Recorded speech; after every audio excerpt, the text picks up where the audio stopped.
Good evening, loves. Welcome to A Taste of Lavina, Poetic, Empress, coming at you with a taste of the one and only unique hip hop styles of Dr. Quinn. Ladies and gentlemen, how are you guys doing tonight? It is definitely a tasty Tuesday. Thank you. Oh, let me put my glasses on so I can see. Hi, Brooklyn in the house. Hello, Norma. Thank you for joining. How are you guys doing tonight?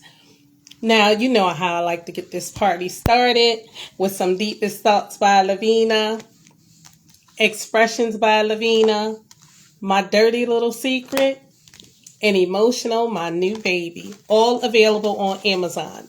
Now, you guys, let me send my guest a request so we can get this party started. And sure if he's in the building or not yet, but the request has been sent. I hope you guys, you ladies, happy Mother's Day.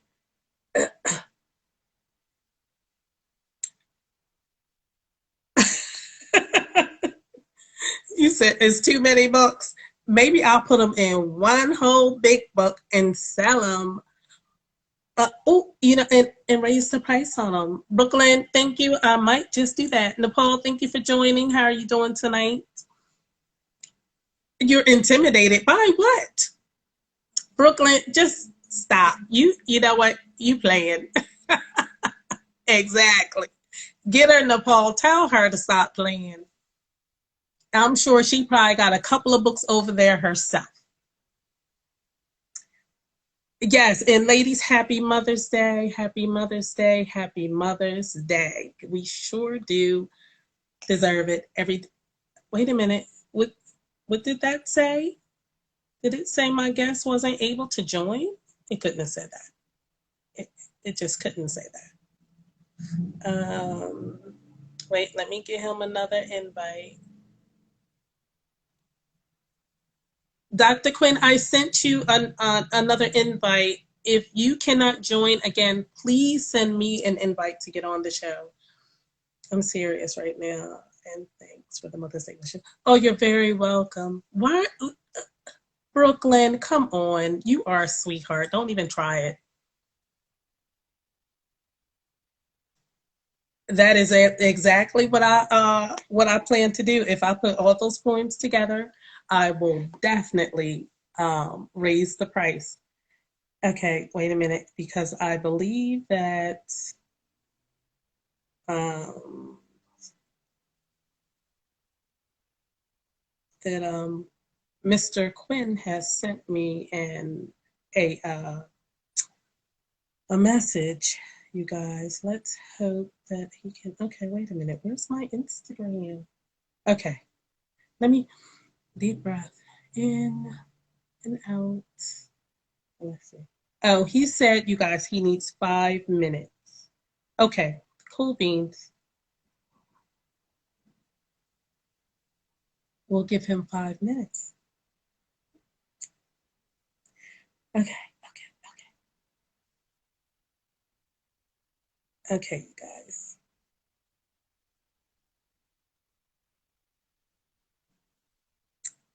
Um, excuse me. I do apologize because I like to have my give you guys my full attention. Um, well, you guys, I let me see. For Mother's Day, what did I do? I had a nice Mother's Day. I hung out with my sister. Yes, I don't get to do that often, so that was really, really nice. That her and I hung out together. We went shopping. We went to get something to eat, and of course, we stopped at this place called Wawa. Um, you can do 5 minutes. You know what, Nepal? How about if you come in and oh, you know what, you guys? Okay, now this poem I'm gonna do.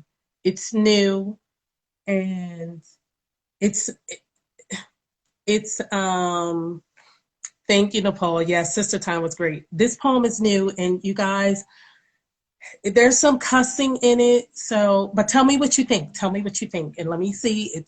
I'm just really getting to work. It's not a long poem; it's a short poem, but it needs to go into my set.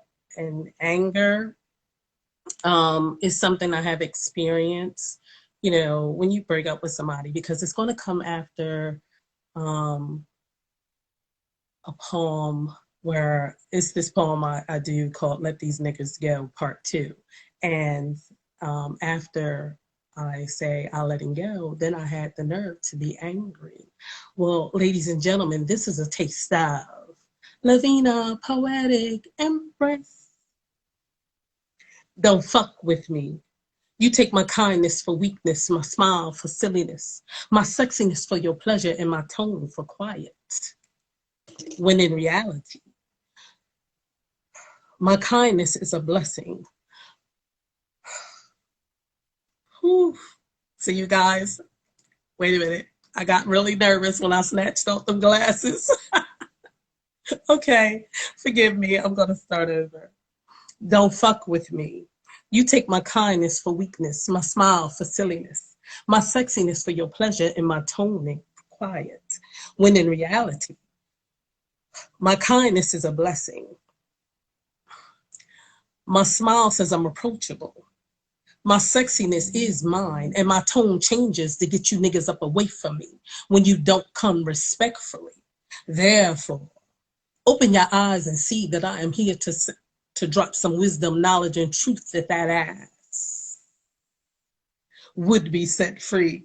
See, it needs some work, but I'm excited about it because it's not the norm that I usually do, but it's important that it goes in the set because right after that particular poem comes a poem that says, that talks about I had to, after I was angry. So I had to realize that the issue wasn't the man, that it was me, and that I had to let him go, that I was the problem. I was the holdup. And the poem is letting go of you as soon as I let go of me with you, me desiring you, me believing you would stay, me desperately holding on to good times shared, moments of intimacy in my memory, memories of truth, of knowledge, of tears turned to laughter, of fear disappeared, of touching hearts, hearts beating, agreeing, experiencing as one. And now me letting go of you, loving me. So sometimes in life we do go through heartaches and pains, and it's up to us to decide to forgive that person, forgive ourselves, and let go. But so you guys, that poem, yeah, I have to work on it because it's like I said, it's not my norm. Oh, you guys, my guest is here. Thank God. Let's see wait a minute. What's going on, everybody? Hello, hello, hello, ladies and gentlemen. Welcome to A Taste of Lavina, Poetic, Empress, coming at you with a taste of the one and only unique hip hop styles of Dr. Quinn. What's up? Nothing much. My apologies for being late. The lighting in my living room is trash, so I had to finagle a light. Uh-oh. Wait a minute. Oh, good. I was hoping that didn't go out. Now, ladies and gentlemen, I'm going to get right into. Would you like to say hello to some of the people in the building? Sure, what up, Big T? What up, Nopal? What up, Blood Brother Mike? What up, people? What's going on, world? It's the Lord Don Brownsville, Briscoe God, Gooch, Lord Gluttony, Dr. Quinn, bringing mad hysteria to Lavina Poetry's area. And I am very excited to be on. And I thank you for everything. So. Wow. Now, ladies and gentlemen, Dr. Quinn, Dr. Quinn Dr. Quinn is an MC, musician, a music producer based out of Chicago, and so much more. This young man is like totally awesome. His unique style, it reminds me of He's like A Tribe Called Quest, um, Public Enemy #1, and wait a minute, who else can I come up with? And it's a couple of other artists, like all like consolidated and wrapped up and just like bam, I am here. And it's his own. He took all of that and owned it. Basically, that's what he done. It's like he was introduced somewhere in time. We're gonna find out when he was introduced to hip hop, and he just took it and made it his own. And that's very impressive to me. I'm impressed with you. You need to know. I appreciate that. Public Enemy is one of my influences too. Yes. One of my favorites. And I got to see them, oh my God, in concert. Like I said, I tell my age. But Oh, love it. Oh my God, I love the scene. Off the chain. My first question, what ignited your passion to become an MC? And did you totally commit to it in that moment? So it was funny. So I was rapping in talent shows when I was a kid at like 9 and shit. So like, I mean, it was fun for me, because I mean, I felt like it's kind of funny how it started, right? So I said I wanted to rap. I definitely remember this verbatim. I said I wanted to rap, and then my friends wanted to rap, and I said I wanted to do it, and then my friends would put me in the back where it's like, oh, you could be the DJ. I'm like, the hell? Like the fuck? Like I'm gonna do my own thing then, I'm not gonna argue with them. So I'm like, we did my own thing. They didn't wind up doing it, but it was just funny how that worked. But I mean, I was doing talent shows as a kid, and then middle school came around, right? And then what happened? During middle school and shit, like yeah, it was a bit of a difficult time in middle school because I was getting like bullied a lot and shit, because I was just trying to fit in. I went from a private school to public school, so I got in there like 7th grade, and when I whatchamacallit, change, after when I changed schools and shit, they let my old school allowed me to come back to perform one last time, because I missed seeing my friends, because I really wasn't having a good time. And the YMCA had a like little like a rec night, right? Mm-hmm. And so like you can go swimming, play basketball, and then there's like dancing upstairs and shit. Mm-hmm. And so my friend from 5th grade, I met at a camp, Paul. I got to see his ass just recently over the weekend. Mm-hmm. But shouts to my homie Paul. I saw him freestyling on the stair in the corridor by the stairs and shit. I'm just like, you can rap, but he was good at it. Mm-hmm. I mean, like for 13, he was good at it. And it's like, and to me that like to me like I didn't like it was funny like he's a white dude, and it's like I never really compared him to Eminem at all.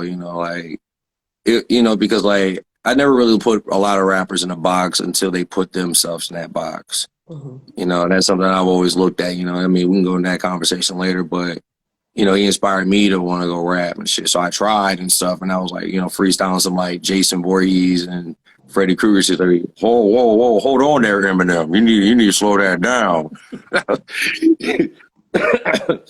And then and so like I just started like writing to my own stuff at like 13. And so I was listening to like shit like The Firm. I was listening to a lot of Nas, Slum Village and stuff. Mm-hmm. And then I started like writing my own verses to that and stuff. And then high school came around, right, my freshman year. And so like, I'm thinking like, it's a new beginning, obviously, for everybody and shit. So like, new faces, some of the same and shit, or a lot of the same in my case. And so, one day I was like, I was getting lunch and shit. And then I was hearing these cats like cypher and shit. So, I'm like, all right, bet, we get to hear some cats freestyle. It's kind of cool. And then they came up to me and started roasting me. I'm like, oh shit. Yeah, I'm not. No, we ain't doing this again. We ain't doing this again. So I walked right over there and shit. And who was it? It was I remember these cats to this day, and they still my homies. Shouts to the homies back home in Champaign 217. Courtney, my homie Aaron and my homie Michi, you know, right? We became friends, you know, because they from the neighborhood and shit. But you know, like you know how it is when you roasting each other and shit. And so you don't want to you don't like no bitch and nothing like that. It's like man, nah, I ain't going out like that. So I got on Courtney ass first, and then because I always forgot who the first person was, but I went on his ass first, and then went on my man Aaron. Right, I don't mean to be all disrespectful to him, but I remember this to this day from when I was how old was I? 14. I remember this to this day. Why the fuck they got me battling against Horsehead? He's out here screaming, "Hey Wilbur," call him Mr. Ed. And it was like, ooh. And it was like laughing at his ass and shit. Cause I'm like, no, nothing against how he looked, but I had to roast him. And then, my homie Michi, I don't remember what I said verbatim. I basically called him like a fake Jay-Z and a fake ass Cameron and shit. And then, like granted me like 2 years of immunity in high school. So I wasn't even fucked with it. They're like, cats would be like, oh man, don't mess with him. Don't mess with Quinn. He'll freestyle about your ass. Yeah, I will. Yeah, I will, Cause I wasn't a kid that got into a lot of fights in school. I mean, I did when I was little, but you hit and that's it. But I never really got into fights and stuff. So like, I always found ways to just like use my words more. I mean, I can box, but it's just like never, growing up as a, black youth and stuff, you understand, consequences sadly, when you're like at the age of 9, so it's like, fighting it, I've seen niggas get like locked up when I was like in middle school for just fighting, niggas get locked up in high school just for that shit, like literally locked up, and so like, I mean, it wasn't like, I had a good upbringing, but it's like, for me, it was just like, I didn't really see anything big. I was like wanting to do it and stuff. I felt like it was funny. Like, remember in high school, Michael Flatley's manager, came up, was at our school, right? And me and my mans were to do a track together, but we didn't agree on the beat. So we just split beats, right? But they didn't, but what was it? I wasn't going to go on till next and stuff because I was wanting to jump up, but they like only gave time for dude and that was it. And then homie and I were conversing and stuff after that whole thing. And he was talking to me about like going to the studio and checking shit out.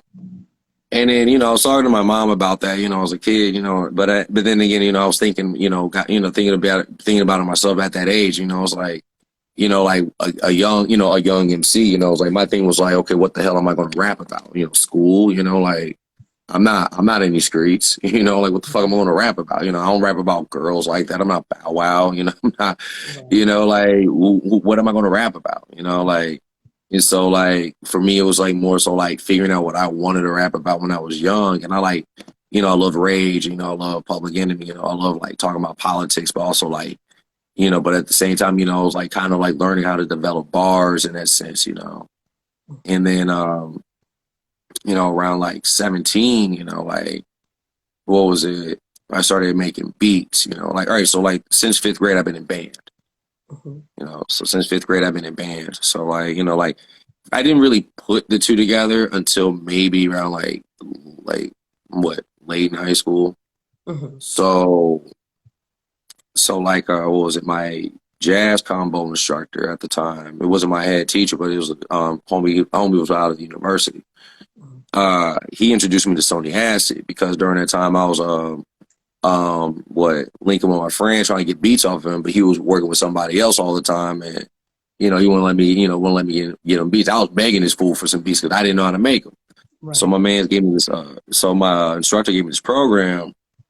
And then since then, like I've been making beats and shit. Like I think like I'd say like my first challenge was actually like, making an actual album in high school. Not high school, in college. Cause like once I went to college, I was like, I got all the freedom in the world to make music if I want to. So that was like the test for me to see if I actually can do this, like can I do it? Because I mean, I wasn't thinking like, oh, I'm gonna go big, like who the fuck knows me? I'm in this small ass town in college and shit, like all I could do was just like get these records around to people and shit, get these little CDs and shit out, like you know, but hope to God and people like fuck with it, you know, at the very least, you know. But you know, I always thought of it as like, you know, it was something fun I can do. You know, I just want to see where I could go with it. You Right. know, at first, you know, but but what was it? I started doing open mics around that time in college too. Like, so when I was in like my freshman year of college and stuff, so like I would go there and like perform my raps. And that was that was the summer. That was the summer going into my sophomore year. I was doing that shit. Mm-hmm. And so, you know, just like honing in on performing. Because I mean, I knew how to perform. You know, I actually did a improv group in middle school. Mm-hmm. So I mean, I've known how to perform. You know, so performing was always like kind of easy for me. So, but you know, like what was it? Who was it? Paul. I passed Paul one of my shits. I don't know if it was like a beat or something like that. I think it was a beat or one of my songs or something like that. Mm-hmm. And then, or maybe one of some passed him some shit, and he passed it off to Harsh and Belly. Shouts out to them in the 217. Belly be holding it down for real. And then Harsh got worried about me, and then we wound up linking. And he called me up and was like, you know, this is back home in Champaign. He was like, well, I was still going to school up in like Charleston. And he was like, yo, man, like we want to do like a little beat expo and stuff. You know, your shit's dope and what up the bam. And, you know, that's when I got my first show. I'm like, damn, like, all right, cool. So like, I did that, and then my very first showcase, I had by myself. It's on YouTube. I ain't gonna lie. I may link that to people. You know, I may link it. You know, but it was my very first show and shit. Like, you know, paid in a venue kind of show. You know, not an open mic. I'm very spoiled. I was very spoiled. You know, like in the sense of starting off. You know, because like I didn't do open mics for that long. You know, like I'll say like I did them for like, you know, starting off in the sense of like performing like a year. Mm-hmm. But like, you know, like after Belly and Harsh and them, you know, got a hold of me and stuff, you know, I started doing more shows out in like Champaign, and then meet more cats along the way, you know, shouts out to like, you know, Landon Words because I met him around that same time and shit. So during that Beat Expo, DJ Fanatics as well as Homegrown from Bad Wolf and shit. So, you know, like, and I've seen these young men blow up. I've seen them blow up in a respective fields and stuff. You know, like Landon's out here touring and stuff. Same with you know, Phonetics and Homegrown from Bad Wolf and stuff. So like, you know, like even along the way, me having conversations with cats like Ad too. Like he was my roommate's friend. Mm-hmm. And, you know, we've exchanged numbers and stuff. And, you know, he's kind of like coached me along the way. You know, I just call the homie up, be like, yo, hey, man, like, what do you think about this? You know, how you think I move and stuff, you know, like, because during that time, you know, like, I didn't know what I was getting into because, like, you know, it's like, it's fun, but then I see people liking my shit. And the more people liked it, the more I've garnered more, like, opportunities in that sense. Mm-hmm. And it was like, okay, I probably need to push it further. Mm-hmm. So I will say around, you know, like around my fourth year in college, you know, I opened up for Lupe Fiasco. Mm-hmm. So, and I was already getting shows well before that. You know, I won a contest and shit. Like, and it was funny when I was talking to my man Finesse because he was in that competition too. We both looked at each other like, first off, nigga, like, you know, if I win, I'm gonna put you on. He's like, sure, I'll put you on if you win. If I win, bet. And either way, we lose, we still got shows.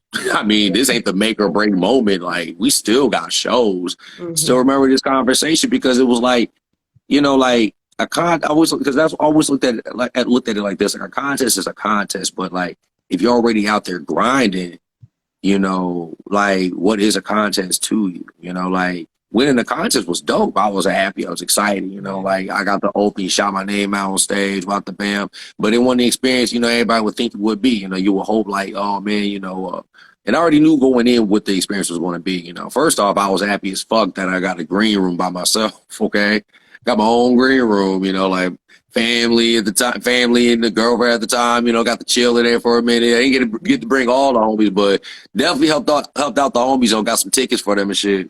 Right. But But you know, when I met him backstage, you know, first off, when he came on the stage, we had to back up. We had to be about like a certain distance away. Mm-hmm. Then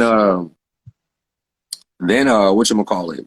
Um, after that, I was only going to allow back because I was performing and stuff. So, did a little meet and greet and, slid him a CD and stuff, but like, I didn't worry about like, I didn't look at it like, oh man, maybe you'll check it out and sign me, I just like, hey, just check it out, see what you like, see if you like it or not or whatever, man. Like, I'm not even looking at it as like, hey man, maybe you'll do something with it. I did what I did, like if you heard it, he heard it, he threw it away, but to be in that close proximity and to see that, I felt like, man, I want to do this again. Like I performed in front of 2,500 people.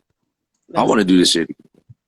mm-hmm. So like that was probably like, and I think like during that time, it was like the experience of like even just knowing the moving parts, not opening for the dude, like talking to the student activities board and shit. 'Cause I actually went up to them one time and was like, yo, can I get paid?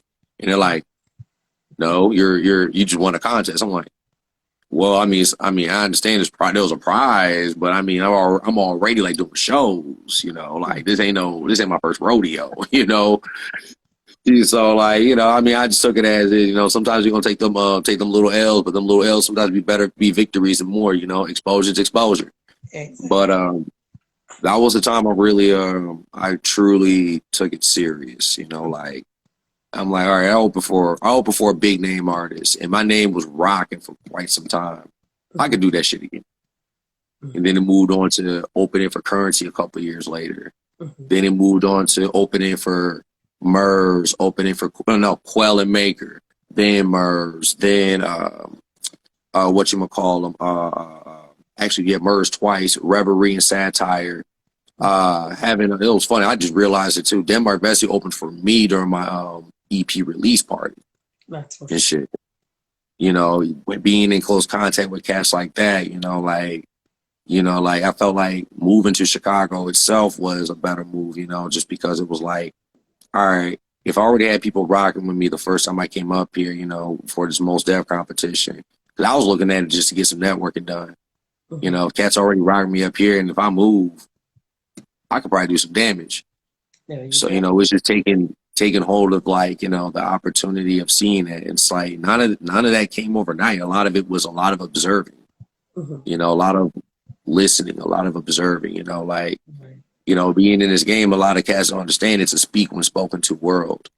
Mm-hmm. It's truly a speak when spoken to world. As disrespectful as it sounds, it's some real shit because it's like, yeah, you may open for somebody, but you may not be allowed backstage with them.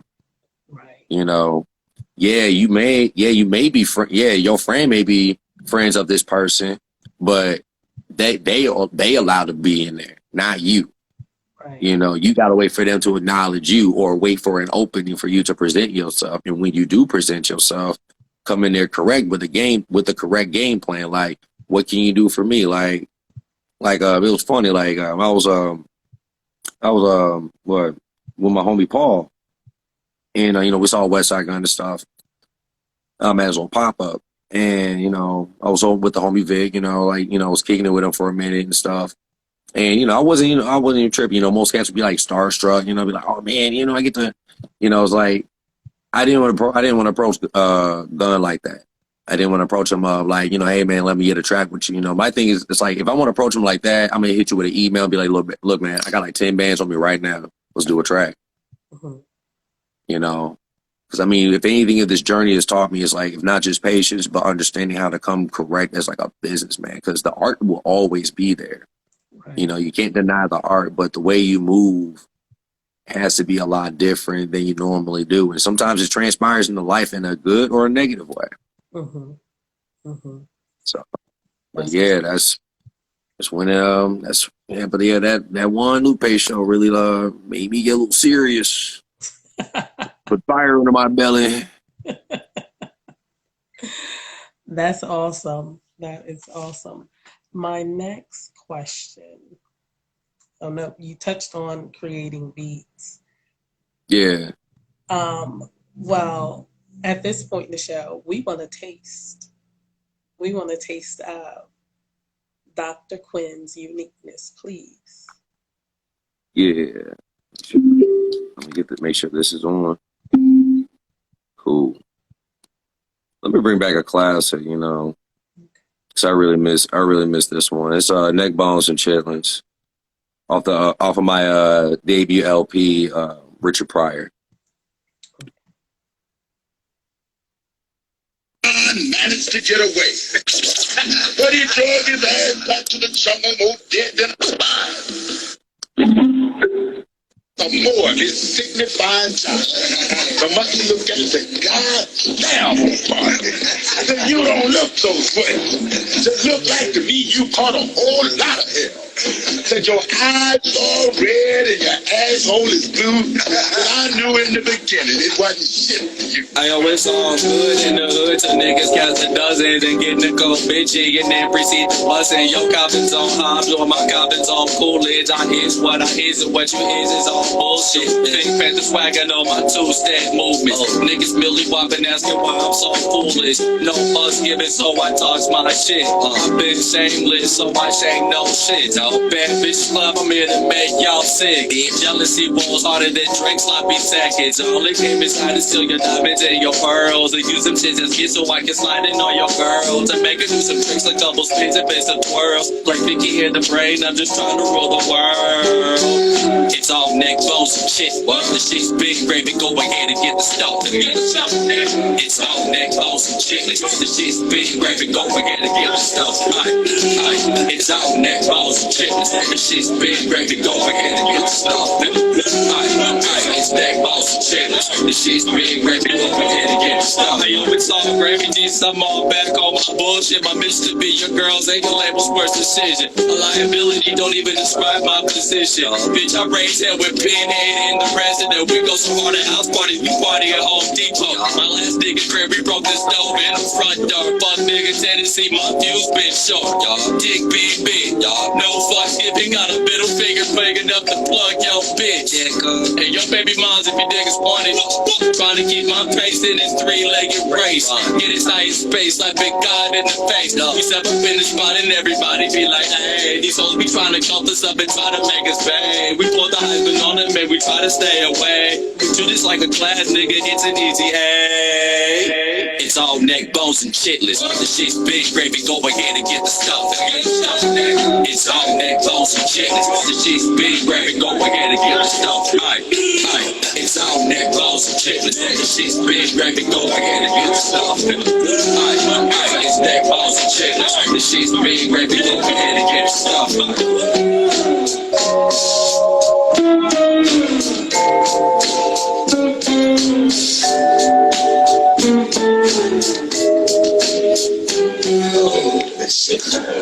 Because you know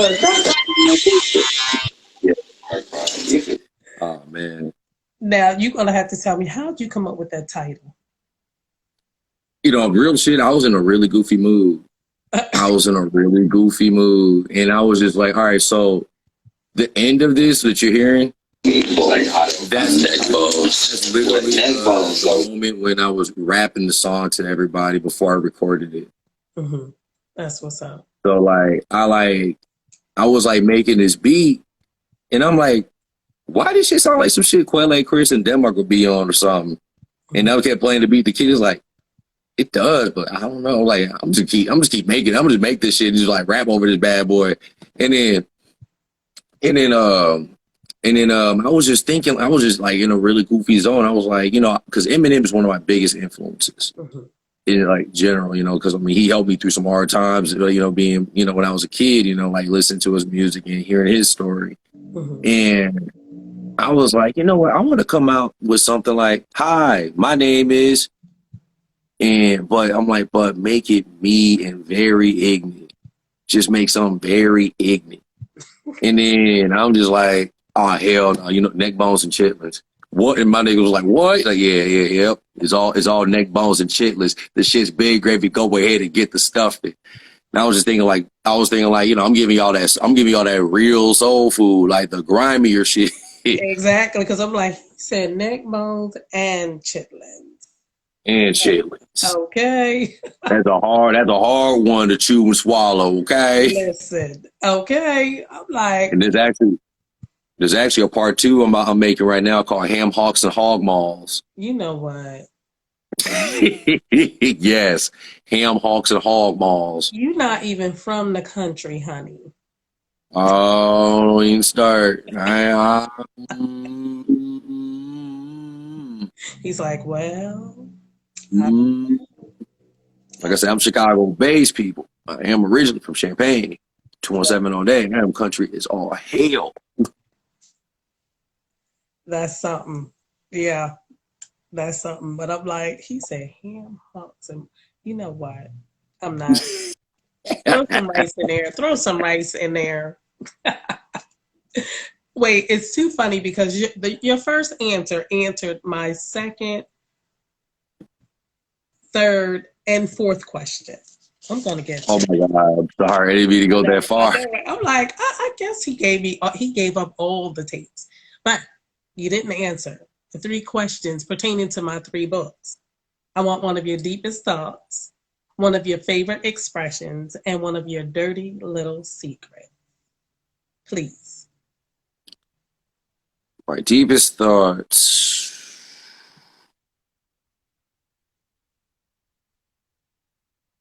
My deepest thoughts. That's a hard one.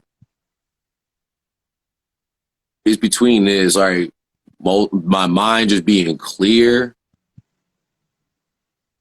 my mind being erratic about what all I need to do as far as a musician, and that's a lot. And I'm just like, it's like it either's like a lot going on, just like shh. I'm like, okay, hold on. And then sometimes it's just like crystal clear, and I'm just like, all right. But I'll say a main one would be more like how to further expand. That'd be the main one. How to further expand. That's what's up. That's what's up. Now, your favorite expression. One of my favorite expressions is I say cool beans a lot. I've been saying that like forever. That's hard. Something you say all the time. Man, that's a lot of man. Man, what be something I be saying all the time? I'm trying to remember, like, what? Because it's like, man, what's your catchphrase? It's like, like 5 of them joints. What do I be saying? I'm trying to figure out what do I be saying to people in the public all the time. I was like, oh yeah, man, it'd be like that. It'd be like that. Man, it'd be like that sometimes. Man, it'd be like that sometimes. That's what's up. That's what's up. Because that could be anything. It'd be like that, you know? Oh, here's another one. Oh, that was hot. That's what's hot in the streets. That was hot in the streets. That one can go either way. Also, I was like, is that what's hot in the streets? I like that. I might take that. Go ahead. It's not gonna be for the good thing. I'll be talking about, oh, is that what's hot in the street? Okay. That's how we doing now. Now, give me one of your dirty little secrets.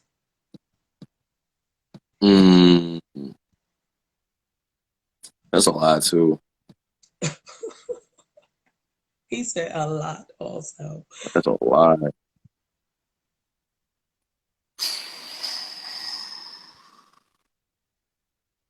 I'm trying to think of a good one.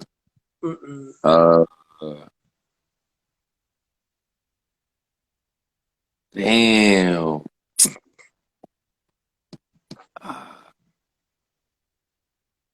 It's like, it's not hard to answer, but it's just like a lot. I'm trying to think. I'm thinking of a really good one. It's like, oh man.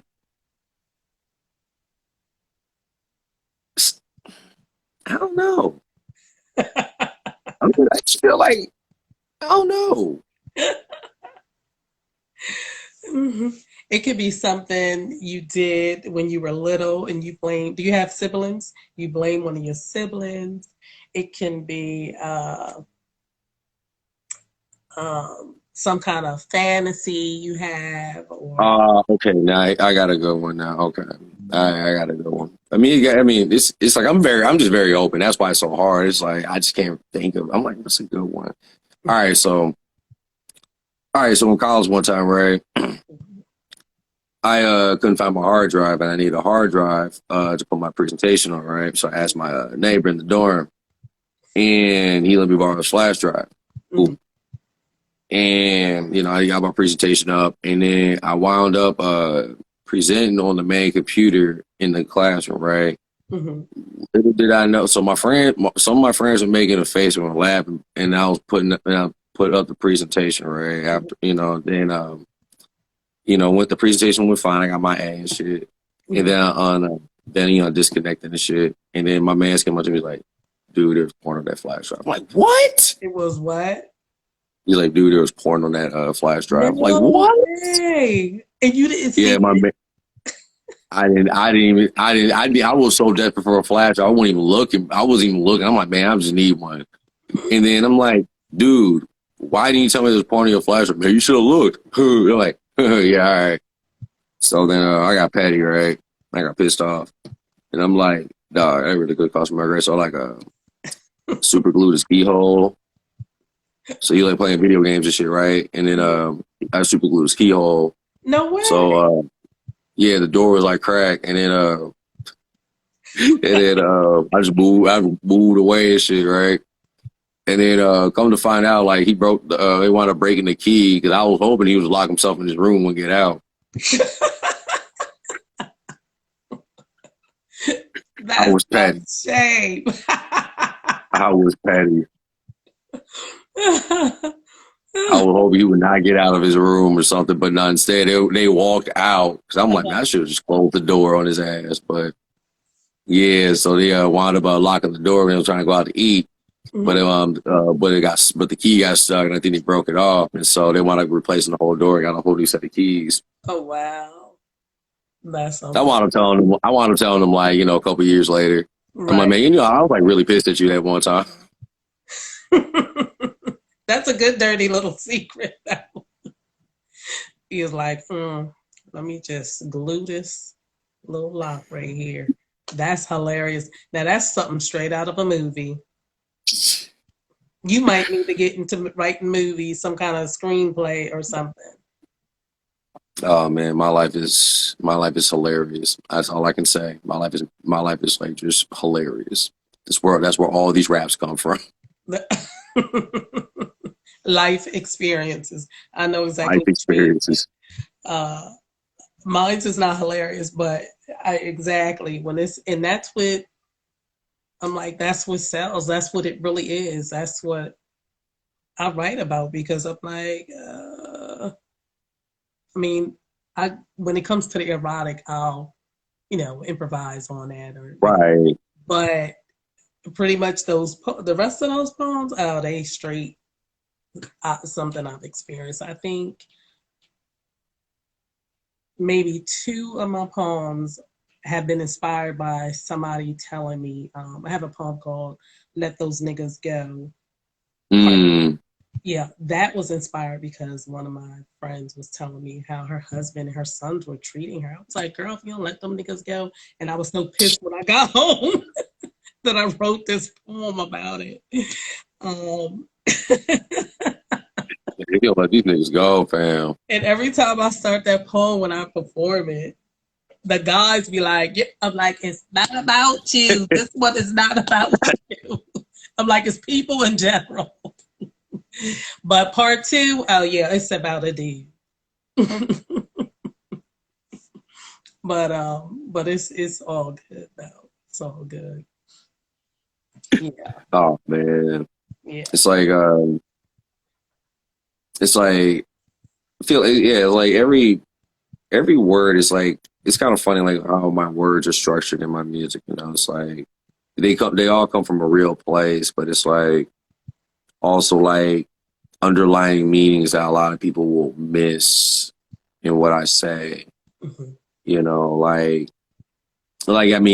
Bones and Chitlins was like straight up bars and having fun, but then it's like like going deeper in other records, it's like I learned from like listening to cats like Lupe. Like you know, I don't just listen to music for me. I personally study music. You know, like I feel like my production has gotten to a point where like it is me. You know, but like you can hear the influences from other people where I studied at.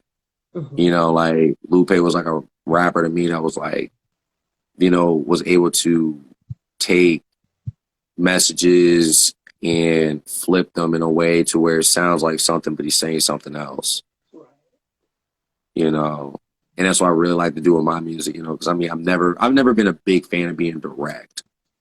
You know, like I like being direct in person. You know, but in raps, it's like I want to confuse y'all. You know, I want to make you like hear about like a couple more times and try to get it and shit, because maybe what you think you just heard ain't exactly what you heard, especially for like something being like maybe like a minute and a half long.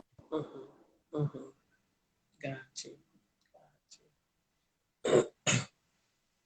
Well, it's time for another taste of Dr. Quinn's uniqueness, please. I'm gonna give y'all something that I have not released, so this is gonna be on a future record. So, On the night, boys.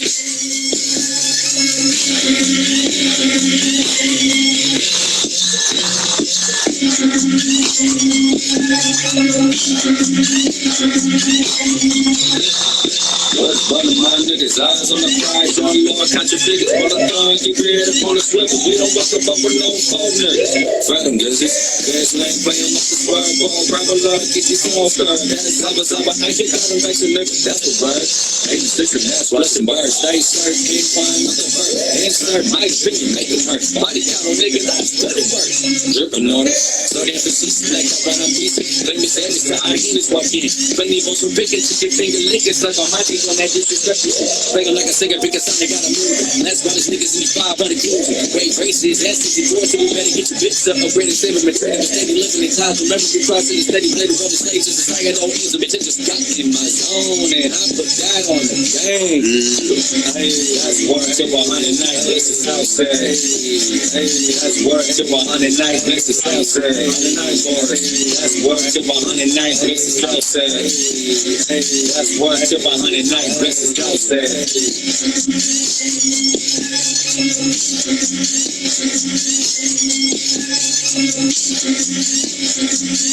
yeah, shouts to Looney on the beat too.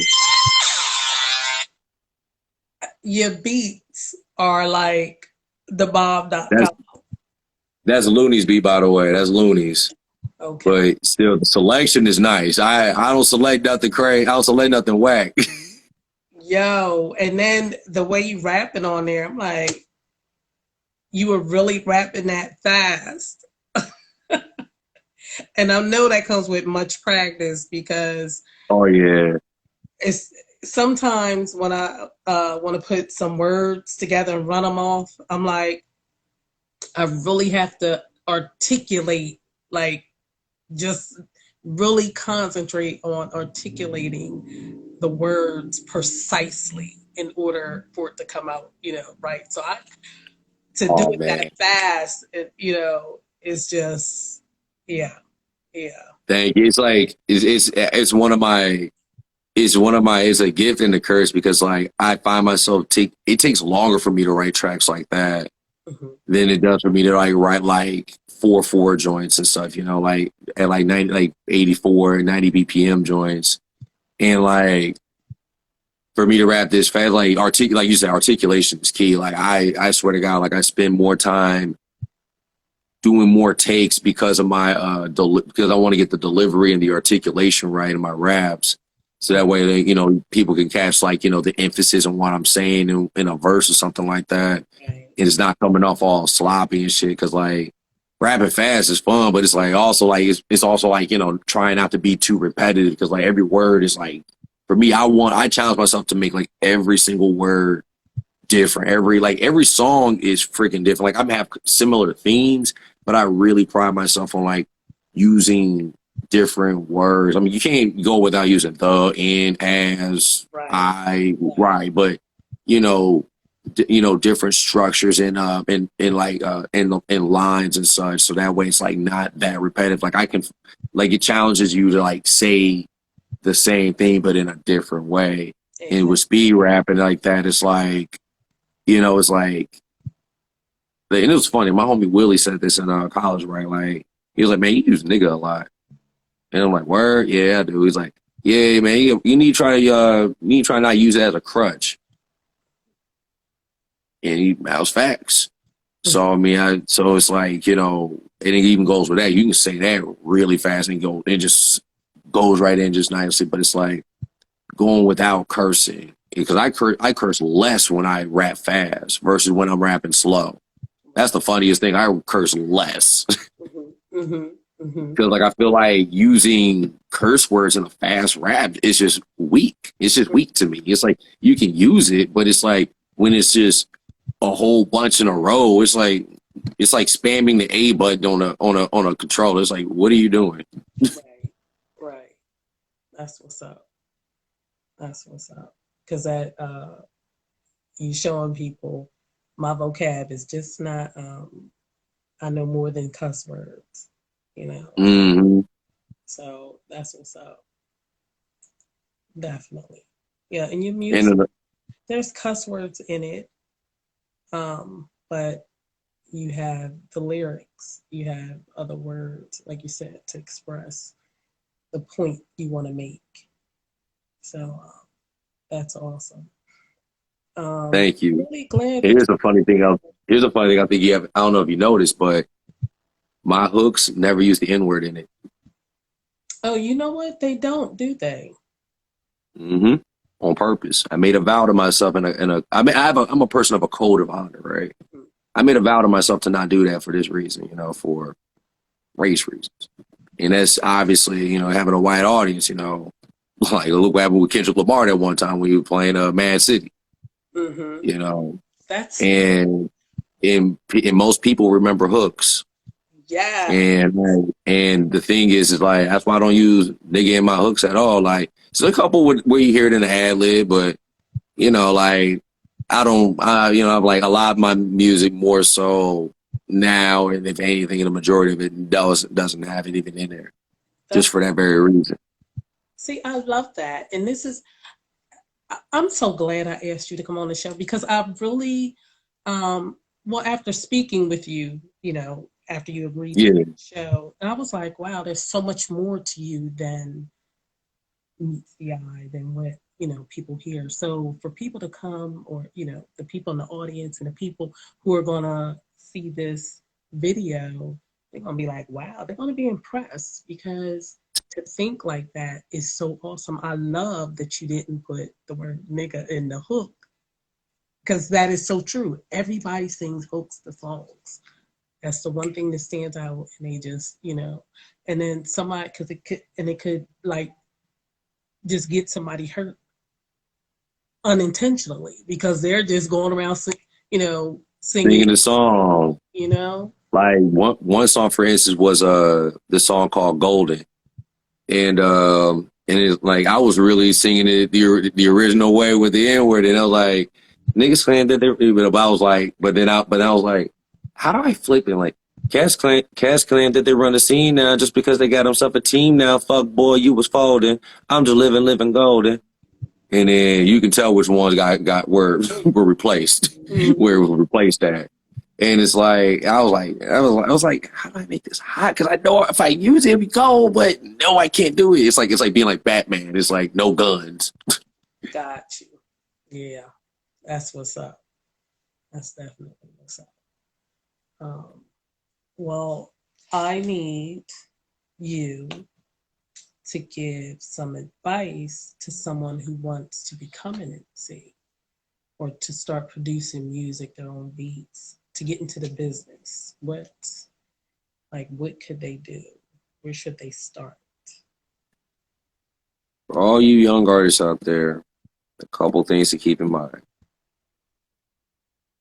Number one, put your best foot forward. Make some shit, release it. Release it. Make it because you want to make it. Like my teacher told me years ago, or my professor told me years ago before he passed. It's not about what I think about, it's about what you think about it. If you think your shit is hot, put it out there. I can always look at it. I can always look at it subjectively and say it's but it shouldn't matter. It should only matter to you. I mean, you create your own audience. Mm-hmm. 2, get an ass cap. I can't stress that enough. Get you an ass cap. Protect your writings, protect your beats at all costs. Get an ass cap. Protect your shit. Producers, get that first before you put your beats out there on like SoundCloud for real. Get an ass cap. Please. It only costs you like $75. Just one time fee of $75. Just register yourself. That's it. But what is it? Most importantly though, understand the art will always be there. If you need to take a break, take a break. The art will always be there. But you always have to elevate movements. You can't stick in one area for too long. Get in where you fit in. Like for instance, get in where you fit in. It comes in like this. I'll say number 3 would be this. So get in where you fit in. Know the spectrum of the music you're getting into. Know the tiers. Know about, you see mainstream. Also look at underground or independent, quote unquote. I call it underground. People call it something else. I don't care. Alternative, whatever. But look in all those lanes. Get in where you fit in because you don't know who knows who. Most Def's a big fan of MF Doom and Drake is a big fan of MF Doom. That says a lot. These people are watching. You don't know who watching you. I know a dude that got I'll put this out there right now. What's the name? Ace Boog? Out of Chicago, this rapper named Ace Boog, rapper producer. Yeah, y'all know 7-Eleven by Beyonce? Yeah, that was originally his beat. Oh wow! And the engineer he worked with stole his shit and gave it to Beyonce. Wow! Like I said, people are always watching. They're always watching, but guard your shit. But that's another conversation. But people are always watching. Seriously, they are. You don't know, and you don't even know. You'd be surprised how many people be watching your ass. But get in where you fit in. Know the artists you want to get in linked with. Know who they mess with. Because if you look at them as potential collaborators and stuff, then you can understand how this game breaks down. And then have a game plan. Know what you can do, and what you can't do at the moment. If you can't afford a feature, don't bother these rappers. They will not fuck with you the second time around if you can't offer them money. And if you can, you gotta come in with a game plan at all times. If you have no game plan, there's no way to succeed in this. Literally. Because that means one thing when you want to take it as a hobby and have fun with it, get you your little followers on Instagram, but it's nothing when you want to take this serious and have an actual game plan, understand who are you as a brand. Or who you are as a brand. Ask yourself the question, what am I as a brand? What does my brand represent? What is my aesthetic? What am I really about? How do I sell myself? Because once you answer those questions about yourself, then you can figure this out. This shit don't come overnight, but you also have to really immerse yourself in the culture. And that mean, and when people say sleepless nights, that don't mean being in the studio till fucking 2, 3, 6 in the morning. That is not a sleepless night. That's only a sleepless night when you making money. A sleepless night is being at some random fucking party, meeting somebody to do a collaboration with a friend through somebody's house that you have never met, and now you cool with this dude because you took the time to be out there at fucking 2 in the morning for no reason. For a reason. But it seemed like no reason. That's a sleepless night. That is a whole sleepless night. Get yourself involved in them spaces. Go to the complex cons. Go to the art galleries. Go to the shows. You don't know who you meet. That's what's up. That's excellent Excellent advice. Yeah. Oh yeah, important. And all this part. Listen and observe. Always listen and observe. So the moment you run that mouth, nah, we ain't fucking with it. Listen and observe. There's gods among you, and they only work the way they do. So you gotta watch and observe in order to understand they move and understand how you should be moving. That's the main thing. Watch and observe.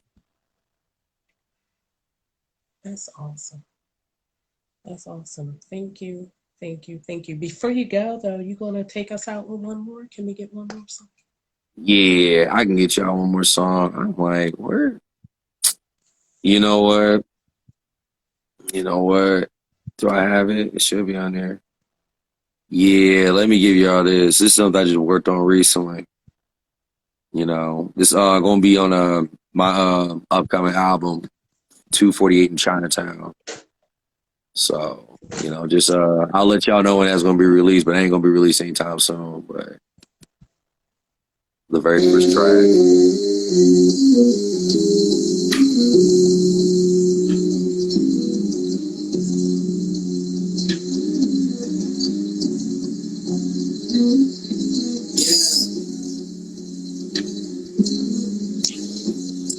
Never say I ain't ever came back to shit. Some of y'all wouldn't survive without my initiative. Nigga, fuck a flex. What's giving back if you ain't selfless? Check your intentions. Be past them smoking mirrors, 10 toes grounded. In spaces you can't even imagine, it's still building. You ever shook the hand of a man that owns buildings? God shit. Every now niggas will get the definition. Fuck with all that key shit, nigga, aim hanging. What's your limitation? What's been items while you reciting these sermons and scriptures? Look yourself, or did you go around your house covering mirrors? Out to and got broke off man to see all sides and then killed them. 7 pretty hefty will give you loud to be deadly. Y'all struggle fighting y'all demons. I'm fucking man in this orgy. Been in doubts where I wanted to drop the pen to my story. Love yourself beyond a virtue. That shit is truly a journey. Once reached, you can look in the mirror and see you're not ugly. Or maybe that's narcissism. Only you can choose what you see. Acquisition versus agency. The discrepancy. Is it appellate or designated? The disparity. What's influence with no context? You speaking rhetorically. Why continue to enable reinforcing hypocrisy?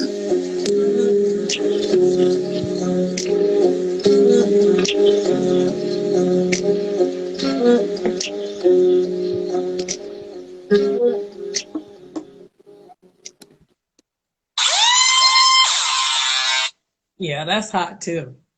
All right, Thanks. there. Yeah, that's nice because that right there, you're gonna draw a whole different crowd of people. I'm telling you.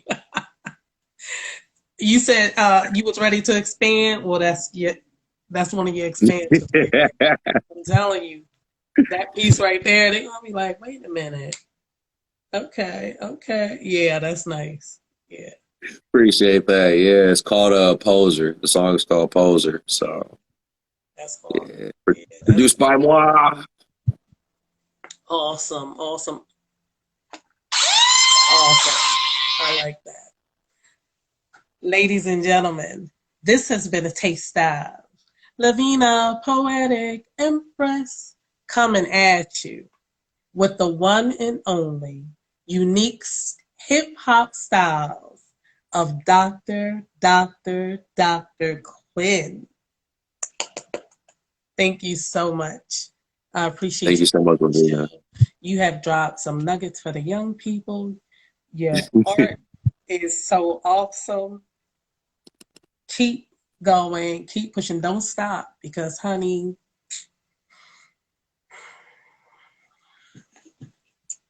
you're gonna find yourself straight on top. Yeah. I'll make sure I hold up to it. Yeah. You have to. Don't quit now. Yeah. Oh hell no. Not anytime soon. That's what's up. That's what's up. Well, thank you again. And I will continue to see you on the gram and Discord. I gotta look you up on Discord. Yeah, I will send you that link. Thank you so much, Lavina. You're very welcome. Thank you. Thank you. Gooch is God and God is everything. I know that's right. Ladies and gentlemen, thank you so much. He is totally awesome. I'm so glad he came on the show tonight, that he shared his awesome gifts and talents with us. Totally awesome. And you guys, please join me next Tuesday night at 10 p.m. for a special guest. E-Baby is going to be in the house. Oh my God. I'm so excited about that. I'm excited about all my guests that come. So I'm looking forward to E-Baby coming on and dropping some wisdom for us poets. So I will see you guys next Tuesday night at 10 p.m. Thank you. Blessings, peace, and love. Thank you.